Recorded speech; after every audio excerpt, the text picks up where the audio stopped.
তা যা বলো তা বলো, ছাড়ের বাড়ি খাবারটা কিন্তু ভালোই দিয়েছে। পয়সাওয়ালা মানুষ, একটা মাত্র ছেলে, তা মোটামুটি খাবার দাবার ভালো দেবে না? তা বলছি কি, আমরা আবার কবে খাবার টাবার দেবো? মানে কেন গিন্নি, মানে বুঝছো না? আরে কি বলবে খুলে বলো। বলছি আমি না থাক বলবো না। শয়তান, বুঝতে পেরেছো আমি কি বলছি? হয়েছে হয়েছে, আর বলার দরকার নেই। বলছি কি, আমার বিষয় সম্পত্তি কে খাবে বলো? না বাবা, এসব দরকার নেই। তোমার পাদু আছে না, তারপরে ঝামেলা করবে। আরে বাবা না, যত টাকা আছে দুজনের 50-50। এখন তুমি এরকম বলছো, পরে যদি বাজি পাল্টি মারো তখন আমার কি হবে বলো? জামাই। তুমি বাবার গলার আওয়াজ না, সেরকমই তো মনে হলো। ও জামাই রাজা। কে, শ্বশুর মশাই নাকি? ভিতরে আসেন। তা কেমন আছো? বাবা, হ্যাঁ তুমি হঠাৎ করে? বসেন বসেন, আগে চেয়ারে বসে পড়েন। সে তো চেয়ারে আমি বসবই। তো শ্বশুর মশাই রে, বাড়ি ফেলাই রেখে ভুলে গেছো, কাজটা কি ভালো করিছো? আরে না না, আমি আর আপনার মেয়ে ভাবছিলাম আজকে বিকেলের দিক যাবো আপনার সাথে দেখা করতে। ও, তাও ভালো, আমার কথা মনে আছে। কি যে বলেন শ্বশুর মশাই, আমার 10টা না 5টা না, একটা মাত্র শ্বশুর মশাই আপনি, আপনাকে কি করে ভুলে যাই? আর কি, যে জন্য জামাই এখানে আসা? সে আমি বুঝতে পেরেছি, আপনার যে কয়দিন খোরাক ছিল সেটা কম হয়ে গেছে, তাই তো? সেটা তো অবশ্যই। কি বাবা, হ্যাঁ সব টাকা পয়সা শেষ? আছে কিছু টাকা, 2-4 দিন চলবে। বলছি কি, আপনি শুধু শুধু ওই বাড়ি একা একা না থেকে আমাদের সঙ্গে থাকেন, এখানে জায়গা ফায়গা কম নেই? না না বাবা, তোমার এখানে থাকার দরকার নেই আমার। তোমার এখানে চেলাচেমিনটা কম আছে নাকি? এখানে খোঁচা ওখানে খোঁচা এইসব দরকার নেই। আমার বাড়ি আমি আরামসে থাকি, কোনো ঝামেলা নেই। না না, আপাতত কেউ নেই। কি বলো, তোমার বাড়ি তো গোষ্ঠী ভাড়া লোক ছিল, কোথায় গেছে? ওই সব এদিক ওদিকই গেছে। আর তোমার ছেলেটা? ছেলেটা ওই শহরে গেছে, পড়তে গেছে। বাপের এত পয়সা থাকতে পড়ে কি লাভ? না বাবা, পড়াশোনা না করলে কি করে খাবে? হ্যাঁ, বাপের পয়সার কয়দিন চলবে? তা আপনি এখানেই থেকে যান। ওরে বাবা না, আমার এখানে ঘুম আসবে না, বুঝছো? আমার বাড়ি না হলে আমার ঘুম আসে না। বলছি জানো, যাও তো আলমারির ভিতর থেকে 5,000 টাকা এনে বাবাকে দাও। ও জামাই রাজা, আমি কি বলছিলাম? হ্যাঁ বলেন। বলছি রোজ দিন তোমার কাছ থেকে টাকা নিয়ে আমার ভালো লাগে না, বুঝতে পারিস? আমি ভাবিছিলাম একটা ব্যবসা ট্যাবসা করবো।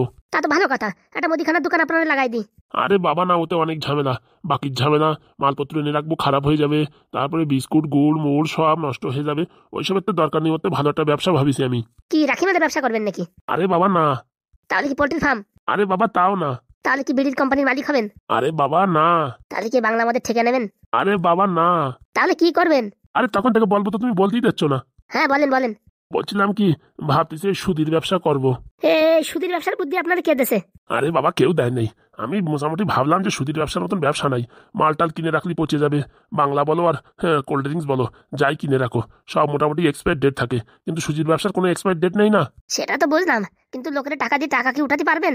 কি যে বলো, আমার নাম হারাধন, একদম চড়চড় করে টাকা উঠাই নেবো। পারবে পারবে, আমার বাবা পারবে। বলছি গিন্নি, সুধীর ব্যবসা কিন্তু অত সোজা না। দেখো, আমার কাছে টাকা থাকা সত্ত্বেও আমি সুধীর ব্যবসা করি না, জানো? সুধীর ব্যবসা অনেক লসও হয়, অনেক মানুষ টাকা নিয়ে আর ফেরত দেয় না।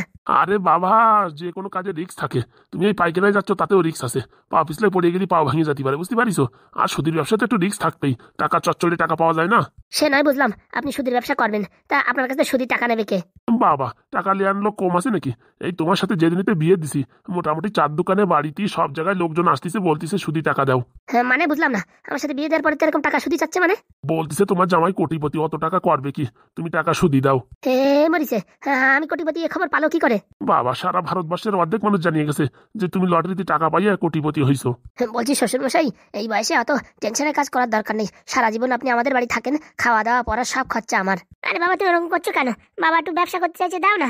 বসে বসে মাথা খারাপ হয়, শুধু শুধু বাংলা খেয়ে খেয়ে মাথা খারাপ করে। যদি একটু ব্যবসার ভিতরে থাকে মোটামুটি ভালো থাকবে।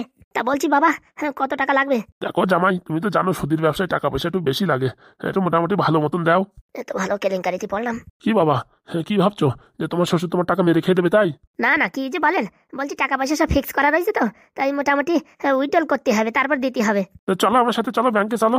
না না, সঙ্গে সঙ্গে তো দেবে না, অ্যাপ্লিকেশন দিতে হবে। 5 বছরের ফিক্স করা তো, এখন ভাঙতে গেলি অনেক উল্টোপাল্টা কথাবার্তা শুনতে হবে। তার জন্য অ্যাপ্লিকেশন দিয়ে কিছু একটা ব্যবস্থা করে টাকা বার করতে হবে। এক কাজ করো, 5 লাখ টাকার মতন দিয়ে নে, ঠিক আছে? ওই দিয়ে আপাতত শুরু করি। 5 লাখ টাকা দিয়ে আপাতত শুরু করি মানে? আরে শোনো, 50,000 করেও যদি লোকে নেয়, তো 10টা লোকের যদি টাকা না দিই, তা কি করে সুদির ব্যবসার থেকে ইনকাম করে খাবো বলো তো? বলছিলাম একটু কম করে নিলে হতো না? তাহলে এক কাজ করে নে, 4.5 দিয়ে নে। আরে দাও না, বাবা চাইছে, দাও না। বলছি কি গিন্নি, বাবা বাংলা টাংলা খায় তো, হ্যাঁ এত টাকা নিয়ে চলাফেরা করলে লোকে যদি গুতো মুতো মারিয়ে যদি টাকা পয়সা নিয়ে চলে যায়। আরে আমার মতন ধম্মসাড়ে কে গুতো দেবে? শুধু শুধু তুমি অযথা টেনশন করছো, তুমি টাকাটা দাও না। বাবা একটু ব্যবসা করুক না, তুমি এরকম করছো কেন? এমন বলছো মানে তোমার টাকা সব মেরে খাবে। বলছি কি বাবা, আমি আজকে দুপুরবেলা ব্যাংকে যেয়ে কথাবার্তা বলে তারপর আপনাকে জানাচ্ছি। আরে বাবা, কাস্টমার আমার বাড়ি এসে রেডি হয়ে রয়েছে, কালকে সকালে আবার আসবে টাকা নেওয়ার জন্য। ওরে বাবা, আপনি আগে থেকে কি করে কথাবার্তা দিয়ে দিয়েছেন? আমি এখনো টাকা বের করতে পারলাম না, আর আপনি আগে থেকে কথা দিয়ে দিয়েছেন কালকে সকালে টাকা দেবেন। তা বলছি লোকেরা যে টাকা দেবেন, তার গ্যারান্টার হিসাবে কি রাখবেন? গ্যারেন্টার হিসেবে কি ওই মোটামুটি একজনে বলিছে কি যদি ওই আর কি টাকা পয়সা ফেরত না দিতে পারে তাই বিয়ে করবে। বিয়ে করবে মানে? মানে আর কি ওই আমার বিয়ে করবে। গিন্নি কথাবার্তা শুনিছো তোমার বাবার? বাবা তুমি কি কথা বলছো? ঠিকই তো বলছি। তোমার কি মাথা টাথা খারাপ হয়ে গেছে? তুমি একটু বোঝাও। এই বয়সে তোমার বাবা যদি বিয়ে করে তাহলে কি অবস্থা হবে বুঝতে পারিস? নাতিপুতির মুখ দেখার আগে নিজে বাবা হয়ে যাবে। বলছি বাবা তোমাদের বুড়ো বয়সে কি ভীমরতি চেতিছে? দেখ মা তোরে বিয়ে দিছি এখন বাড়ি বসে মোটে সময়ই কাটে না, তাই ভাবতেছি মোটামুটি টাকা পয়সা সুদি লাগাই, ওতেও সময় কাটবে আর যা ইনকাম হবে বুড়ো বুড়ি দুইজনে চলে যাবে। মানে মেয়েটা দেখে ফেলাইছেন? দেখে ফেলানোর কি, এই একজনে বলিছে টাকা নেবে, টাকা যদি ফেরত না দিতে পারে তো বিয়ে করবে। কে এসে? আর জানি না, একবার বিয়ে হয়েছিল ডিভোর্স হয়ে গেছে, বুঝতে পারিস? ডিভোর্স হলো আমার কি ভালো হবে? এরকম কথা বলতেছো কেন? আমার ডিভোর্স হয়েছিল আগে, কেন আমি ভালো না? আরে বউ তোমার কথা কে বলিছে? তুমি তো আমার একদম লক্ষ্মীমতি বউ, তাহলে তুমি কেন বলছো এসব কথা? বলছি সব মেয়ে তো সমান হয় না তাই বলছিলাম। বলছি বাবা দেখতে কেমন? দেখতে মানে সুন্দরী আছে, ওই বউটার মুখ দেখে তোর মার কথা মনে পড়ে গেছে, বুঝতে পারিস? ও বাবা কি বলছো? হ্যাঁ রে হ্যাঁ, 50,000 টাকা চাইছে, বলিছে যদি ফেরত না দিতে পারে তাহলে বিয়ে করবে। পয়সা করে সব ডুবাই দেবে মনে হচ্ছে শ্বশুর মশাই। বলছি কি মা তুই জামাইটি বল না 5 লাখ টাকা দিতে বল না। আরে বাবা দেবে তো, একটু বুঝাইতে যাই বলছি। দেবে না, কালকে সকালে আসো তুমি, ঠিক আছে? আমি কোথাও যাবো না, টাকা পয়সা না নিয়ে আমি যাবো না। কেলো করিছে? বলছি জামাই চলো ব্যাংকে চলো। বলছি শ্বশুর বাবা আপনি থাকেন, আমি যাচ্ছি একা একা। কেন আমি গেলে কি অসুবিধা? বাবা নিয়ে যাও না, বাড়ি বসে কি করবে, তোমার সাথে সাথে যাক না তো। আরে বাবা ব্যাংকের ভিতরে এরকম লুঙ্গি ফুঙ্গি পরে গেলে লোকজন হাসবে না? এক কাজ করো, তোমার প্যান্ট পরাই নিয়ে যাও। কি যে বলো, আমার প্যান্ট বাবার হয়? আরে বাবা লুঙ্গি পরে গেলে কোনো অসুবিধা নেই। বলছি বাবা তুমি অনেকদিন পরে আসছো, তুমি বাড়ি থাকো, আমি রান্না বান্না করি, তোমার জামাই যাক একা একা। ঠিক আছে তালি জামাইটি পাঠা। শোনো তুমি এক কাজ করো, পট করে মোটামুটি মাছ মাংস কিনে দিয়ে যাও, ঠিক আছে? তারপরে বাজারে যাও, আস্তে আস্তে রান্না বান্না হয়ে যাবে। বাবা কতদিন পরে আইসে বোঝো না? আচ্ছা আচ্ছা। বলছি ওই যে তোমাদের ওই চম্পা নাকি আইসে না সকালবেলা, হ্যাঁ ওরে নিয়ে যাও, ওর কাছে মাছ মাংস পাঠাই এনে। ঠিক আছে তাড়াতাড়ি করো। এই যাবো আর আসবো।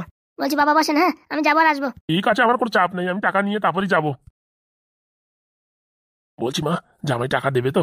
কি যে বলো, জামাইরি মেয়েদের সাথে জামাই টাকা দেবে না? সত্যি দিলীপের আমার জীবনটা ধন্য হয়ে যায়। বলছি দেখো টাকা পয়সা সাবধানে সুদে লাগিও। ও নিয়ে তুই টেনশন করিস না, ওই সব কাজে আমি পাক্কা খেলাড়ি, আর উপরের তো মোটামুটি গ্যারান্টি দিচ্ছে তো টাকা ফেরত না দিলে বিয়ে করবে। দেখো এই বয়সে বিয়ে করি লোকজন আবার তোমার খেপায় না জানো? আরে পাগলা, সারাদিন না খাই তাকে তখন কেউ দেখতে আসে না, আর কখন কি ডাকি বললো তাই সেই কথায় আমি মোটামুটি মান সম্মান ধরে আমি ঘরে একা একা হাত পড়াই মরি। তুমি যা ভালো বোঝো তাই করো। দে মাদে ওরা খাতিতে পেটের ভিতরে ইন্দুর দৌড়দৌড়ি করতেছে। বসো, এক্ষুনি আমি টিফিন নিয়ে আসছি তোমার জন্য। তাড়াতাড়ি আন মা তাড়াতাড়ি আন। বাপটারও বুড়ো বয়সে ভীমরতি জাগিছে, বিয়ে করবে, করুক আর কি করবে, একা একা বাড়ি থেকে কি করে।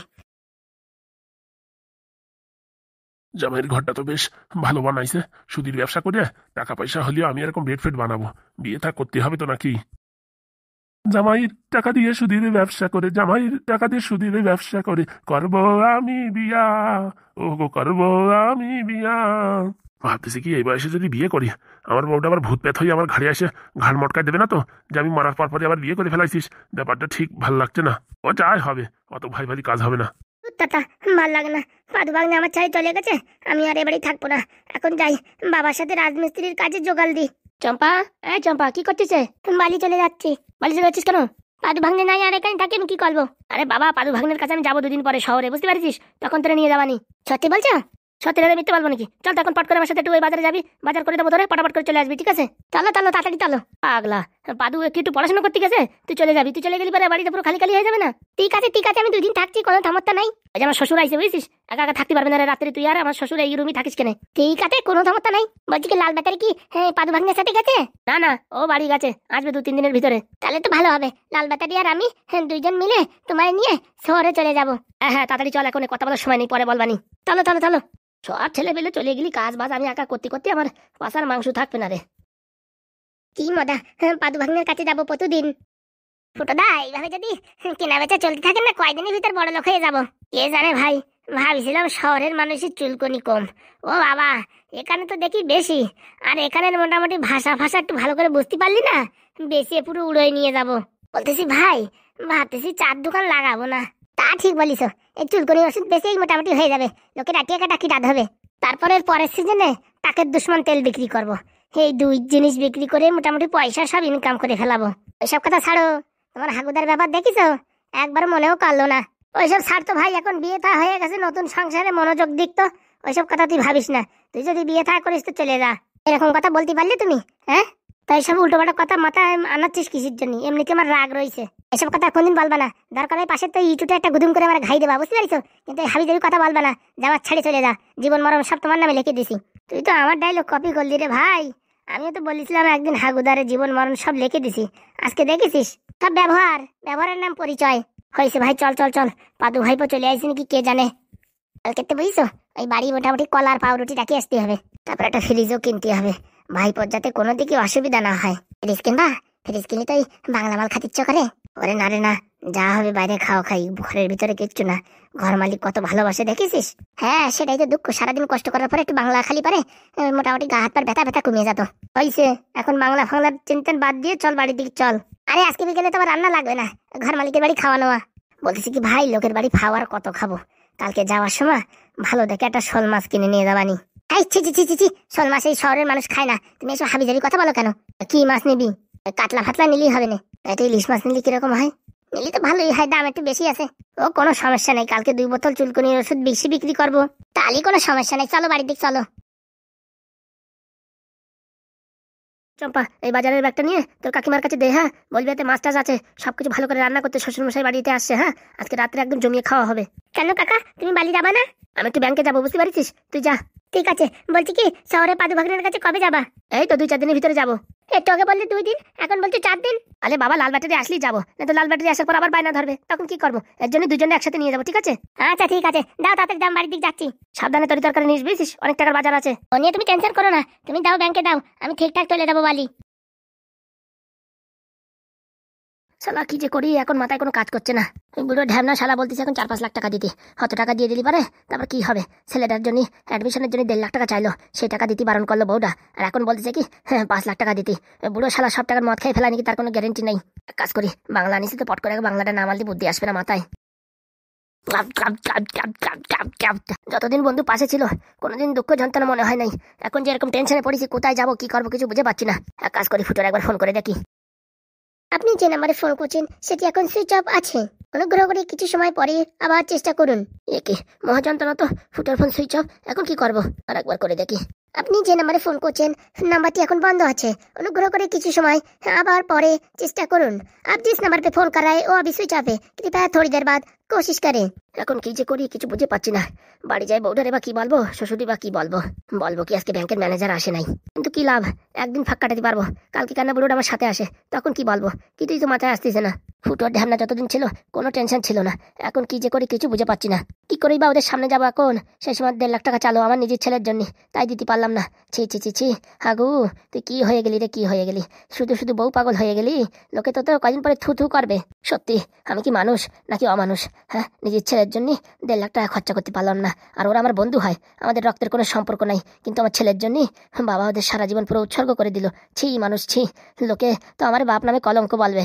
এখন বাড়ি যাই কি বলবো আমি তাই ভাবতেছি। একদিন মোটামুটি হাবিজাবি বলে কাটানো যাবে, ভারী জোর 2 দিন 3 দিন, তারপরে তার ফাঁক কাটানোর কোনো রাস্তা নেই।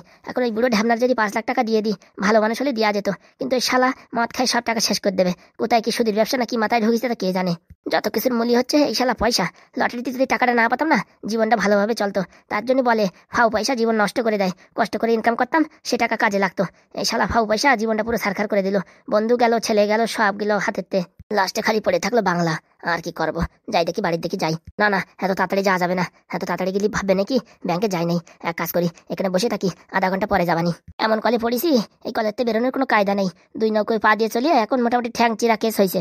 ফুটো তা ফোন বন্ধ করে রাখিছে, ফোন করে যে সরি বলবো সে কায়দাও নাই। ধুত ভাল লাগে না, কি আর করবো, বাংলা খাই। শালা লোকে ঠিকই বলে, এই মদের নেশা আর এই মেয়ে ছেলের সম্পর্ক পুরো জীবন শেষ করে দেয়। আমার জীবন এখন হয়ে গেছে ঘূর্ণি দ্বারা বাসের মতন, কোন দিকে পড়বে তার কোনো ঠিক নাই। কি যে করি, কোথায় যে যাই, কোন জায়গায় গিয়ে একটু শান্তি পাই, এখন আর কিছু বুঝে পাচ্ছি না। প্রথম 2-4 দিন তো ভারী মজাই ছিলাম, নতুন বিয়ে করেছি, এখন যে মাথার উপর যে বজ্র পড়িছে আমার এখন আমেশা লাগিয়ে যাবে না। বন্ধু রে বন্ধু, তোর আজকে খুব মিস করছি রে বন্ধু, তুই আমায় ছেড়ে চলে গেলি। অবশ্য তোর কোনো দোষ নাই, আমি যা ব্যবহার করেছি আমার নিজেরই লজ্জা লাগতেছে এখন। ছি আগুচ্ছি, বন্ধু নামের কলঙ্ক আমি, আর কি বলবো। হ্যাঁ আর কিছু ভাল লাগে না। সিলেবাসটা কমপ্লিট হয়ে গেলে পারে মোটামুটি একটা টেনশন ফ্রি হয়। পাদু কাকা চলে আয় তো। বলছি ভাইপো আজকে পরীক্ষা কেমন হয়েছে? খুব ভালো কাকা, খুব ভালো। আমালে 1 নম্বর ব্যাচে অ্যাডমিশন করিছে। জানতাম রে পাদু, আমি জানতাম তুই ভালো রেজাল্ট করবি। আমার তো আনন্দে ড্যান্স করতে ইচ্ছে করতেছে। বলতি কাকা জানো, স্যার আমার খুব ভালো বলিছে। অনেক স্টুডেন্ট আছে, তার ভিতরে আমি ভালো পড়াশোনা করেছি বলে আমারে 1 নম্বর ব্যাচে দিচ্ছে, নাহলে 4 না 5 নম্বর ব্যাচে দিত। আমি তো জানি ভাইপো তোর পড়াশোনা অসাধারণ, এর জন্যই তো সবকিছু ছেড়ে দিয়ে এই শহরের পরে চলে আইছি। বলছি কাকা, তোমাদের একটা কথা বলবো, শুনবে কাকা? বল ভাইপো, তুই যা বলবি আমরা তার জন্য রেডি। তুই টেনশন নিবি না ভাইপো, তোর পড়াশোনার জন্য এই ঢ্যাবনা কাকা বুঝছিস, এত ও পজিটিভের রক্ত লিটার লিটার বিক্রি করে দিতে পারে, কোনো সমস্যা নাই। না কাকা, অত কিছু করার দরকার নেই। তোমরা যে আমার জন্য করছো আমি সারা জীবনে কোনদিন ভুলতে পারবো না। এসব কথা বলবি না কোনো সময়, বুঝতে পারছিস? ওইসব কথা বললি পারে আমাদের পর মনে হয়, বুঝতে পারছিস? আমরা মোটামুটি তোর নিজের কাকা, সেটা মনে করবি। আরে বাবা হ্যাঁ, আমি কখনো অন্য কিছু মনে করি না তো। বলছি কাকা, যতদিন পর্যন্ত আমি আমার নিজের পায়ে না দাঁড়াতে পারবো ততদিন পর্যন্ত আমি গ্রামের বাড়ি যাবো না, কিন্তু বলে দিচ্ছি। ওরে আমরাও যাবো না, মাথা খারাপ, এই জায়গায় ভালো আছি, ইনকাম করতেছি, খাচ্ছি, ভালোই যাচ্ছি। ওখানে যাও মোটামুটি অনেক ঝামেলা। শোনো, আর তুমি ফোনও কিনবা না, কাউরি কোনদিন ফোনও করবা না, কোনো যোগাযোগ রাখার দরকার নেই, বুঝতে পারিস? আরে ফোন কিনবো কিন্তু যোগাযোগ করবো না, তোর সাথে যোগাযোগ রাখতে হবে না। আমরা মাঝে মাঝে এদিক যাই ওদিক যাই। না না, আমার ফোনের কোনো দরকার নেই। আরে ভাইপো একটা ল্যাপটপ কিনে দেবো নাকি? না না কাকা, এখন কোনো দরকার নেই, এখন এসবের কিচ্ছু দরকার নেই। বলছি ভাইপো, কালকে মোটামুটি তুই এই কোচিং থেকে আসার পরে এই রুটি আর পাউরুটি আর কলা খাইয়ে নিবি, বুঝতে পারিস? আজকে কিনে রেখে দেবো। মোটামুটি তুই কোনো সময় না খেয়ে থাকবি না, সবসময় পড়ার ভিতরে থাকিস তো, পেট খালি রাখবি না। আচ্ছা কাকা। শোন ভাইপো, তোর কোনো দিকই কোনো কমতি আমরা রাখবো না, বুঝতে পারিস? আমার কাকা কোনো দিকই কোনো কমতি নেই। তোমরা যা কষ্ট করছো রাত দিনে এক করে, আমার তো অনেক খারাপ লাগছে। পাগল নাকি? এই যে তুই কেবল বললি না স্কুলের ভিতরে মোটামুটি তোরে স্যারে এত ভালো বলিছে, ওই কথা শুনলি পরে সারাদিনের কষ্টের সামনে কিচ্ছু না। বলছি ভাইপো, আরেকটা ফর্মুলা তো শেখাতে হবে কিন্তু। কি ফর্মুলা কাকা? শোন, মোটামুটি ভাবিছিলাম 4 দোকান লাগাবো, তা লোকের ওই আঠিয়া কাটা বিক্রি করাতে মোটামুটি আমাদের এই চুলকনির ওষুধই ভালোই কাজ করতেছে। শহরে যে এত মানুষের চুলকনি ভাইপো, তা বলে বোঝানো যাবে না। রাত ভরে বানাই পারবো না, তার আগে এত বিক্রি হয়ে যাবে, বুঝতে পারিস? হ্যাঁ, ও নিয়ে কোনো টেনশন করো না, আমি আরো ফর্মুলা বের করবো। না না, ওই টাকের দুশ্মন ফর্মুলাটার দরকার, বুঝছিস? সবসময় তো চুলকনি চলে না, শীতকাল পরে গেলে চুলকনি একটু কমে যাবে না, তখন ওই টাকের দুশ্মন তেল বিক্রি করবো, ওটা একটু বেশি দামে বিক্রি করবো, তোর পড়াশোনায় কোনো ক্ষতি হবে না। ঠিক আছে কাকা, ওটা তোমাদের থেকাই দেবানি। বলছি কি, কাস্টমার কিন্তু আর একটা ধরেছি, টাকার দুশ্মন তেল 10-20 হাজার টাকা দেবে। ঠিক আছে কাকা, করে দেবো। আরে ঘর মালিক আছে না, ওনার রাত্রি হয়। ঠিক আছে, কোনো সমস্যা নেই। শোন পাদু ভাইপো, তুই পড়াশোনা করে মোটামুটি ডাক্তার উকিল হওয়ার দরকার নেই, তুই সাইন্টিস্ট হরে, সাইন্টিস্ট, নতুন নতুন জিনিস আবিষ্কার কর, আর তোর আবিষ্কার জিনিস আমরা বিক্রি করে কোটিপতি হয়ে যাবো। হ্যাঁ কাকা, ও নিয়ে তোমার টেনশন করার দরকার নেই, তোমার কোটিপতি তো আমি কয়েকদিনের ভিতরেই বানাই দিতে পারি, এত কিছু আমার মাথায় আছে। না না ভাইপো, ওই লোকের ঠকাইয়ে ওই সব টাকা পয়সা নেওয়ার দরকার নেই, আমরা জেনুইন কাজ করবো। চুলকনির ওষুধের টাকা একটু বেশি নেবো, কিন্তু চুলকনি কমে যাবে, বুঝতে পারিস? হ্যাঁ কাকা, সেটাই তো আমি চেষ্টা করি সবসময়, যে একটু দাম বেশি হলেও লোকের যেন প্রবলেম সলভ হয়ে যায়। সত্যি ভাইপো, তোর মতন মাথায় যদি আমার বুদ্ধি থাকতো না, আমি পড়াশোনা করি আমেরিকায় চলে যেতাম। কেন কাকা, আমেরিকায় গেলে কি হয়? ঘোরা একবার ঘুরে আসতাম, তারপর লোকজন ভারী ভালো দাম দিত। শোনো, আমি পড়াশোনা করে ভালো রেজাল্ট করি, চাকরি বাকরি পাই, তারপর তোমাদের ইচ্ছা পূরণ করাই দেবো, আমেরিকার থেকে ঘুরে নিয়ে আসবো। সত্যি বলছিস? ওই যে সে বড় বড় কি টাওয়ার টুবুর আছে না, ওর সামনে যাই কিন্তু ফটো তুলবো, কিন্তু বলে দিলাম। আচ্ছা ঠিক আছে। বলছি ফুটো, কখন আসলে? এই তো স্যার, এক্ষুনি আসছি। বলছি রান্না কিন্তু হয়ে গেছে, তাড়াতাড়ি চলো খেতে চলো। বলছি আপনারা শুধু শুধু এত কষ্ট করেন কিসের জন্য? বলছি খেতে পারি, একটা শর্ত আছে, কালকে কিন্তু বিকেলবেলা আমরা বাজার করে নিয়ে আসবো। এসব বলে ছোট করো কেন? না না, এইভাবে রোজ রোজ ভাল লাগে না। আরে বাবা, নিজের মানুষ মনে করো। বলছি পাদু এখন পড়ছে, বুঝেছো? এখানে বেশি কথা বলা ঠিক হবে না। চলো চলো, তাড়াতাড়ি খাওয়া দাওয়া করে এসে পাদু আবার পড়াশোনা করো। বলছি কি, আমার একটু সিলেবাস বাকি আছে, তারপরে আমি আসি। তো ভাইপো, তোর আসার দরকার নেই, তোর জন্য আমি প্লেটে করে নিয়ে আসতেছি, তুই এখানে বসে খা, বুঝতে পারিস? বাইরে যাওয়ার দরকার নেই, তুই সবসময় খালি পড়াশোনার ভিতরে থাকবি। সত্যি, আমি তোমাদের ব্যবহার দেখে আমার চোখের জল চলে আসছে। আমার একটা ছেলে আছে জাত বারানি, শালা সারাদিন ঘুরে বেড়াবে, পড়াশোনা তো দূরের কথা, আর এই যে তোমাদের ব্যবহার দেখে আমি তো মোটামুটি আমি শখ। দেখো কাকা, একটা কথা বলবো, কিছু মনে করবা না তো? আরে বাবা না, তুমি বলো। কষ্ট না থাকলে না মানুষ কোনদিন মানুষ হতে পারে না। এই যে আমাদের ভাইপোর কষ্ট দেখেছে, এর জন্য মানুষ হচ্ছে। ঠিক বলিস, বাপ মারা ছেলেটা যে এত ভালো পড়াশোনা করবে কোনোদিন ভাবতে পারিনি। বলছি কাকা, আমরা আসছি। হ্যাঁ আচ্ছা আসো, আমাদের ঘরে খেতে খেতে কথা হবে। হ্যাঁ কাকা। আসো আসো, তোমাদের কাকিমা আবার বসে আছে। আচ্ছা। ছেলে যদি হয়তো এর মতন হওয়া উচিত মানুষের, কোচিং থেকে আসার পর আবার বই পড়তে বসে গেছে, আর আমার ছেলে সারাদিন ক্যারাম বোর্ড খেলে আসে, এখন আবার বাইক নিয়ে কোথায় গেল আড্ডা মারতি, আর কি বলবো। বলছি পাদু, তুই পড়াশোনা কর, হ্যাঁ আমি খাওয়া টাওয়া নিয়ে আসি। আচ্ছা কাকা, ঠিক আছে। বলছি কালকে সকালবেলা কটা থেকে কোচিং? 7-8 সময় কাকা। এক কাজ করতে হবে, একটা অ্যালার্ম ঘড়ি কিনতে হবে, তার কোনো দরকার নেই, তার আগে আমার ঘুম ভেঙে যাবে। তোর জন্য না ভাইপো, আমাদের জন্য সকালবেলা উঠে তোর জন্য একটু চা বিস্কুট বানাই দেবো। না না, তার কোনো দরকার নেই। হ্যাঁ, স্যার বলিছে ক্যান্টিন থেকে স্যাররা দেবে আমায়। ও তাহলে তো ভালো, পয়সা লাগবে না, ফ্রি ফ্রি দেবে বলিছে। না না ভাইপো, ফ্রির দরকার নেই, ফ্রি অনেক ভারী পড়ে, বুঝতে পারিস?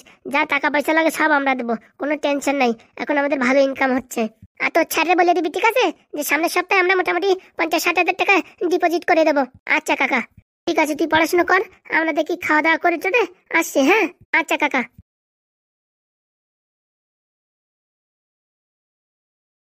বলছি ভগবান, আমার কাকারা আমার জন্য এত কষ্ট করছে, আমি যেন ওনাদের কষ্ট যেন দূর করতে পারি, সেটুক ক্ষমতা আমায় দিও। আর কোনোদিন যদি মানুষ রূপে আমি জন্মগ্রহণ করি, কিছু থাকুক আর না থাকুক, এই দুটো কাকা যেন আমার জীবনে থাকে। কত কষ্ট করে আমার জন্য, তা আমি বলে বোঝাতে পারবো না। কাকা রূপে ভগবান, যতই কষ্ট হোক মানুষের মতন মানুষ হতেই হবে। আমার দুই কাকার জীবনে কোনোদিন কষ্ট আসতে দেবো না।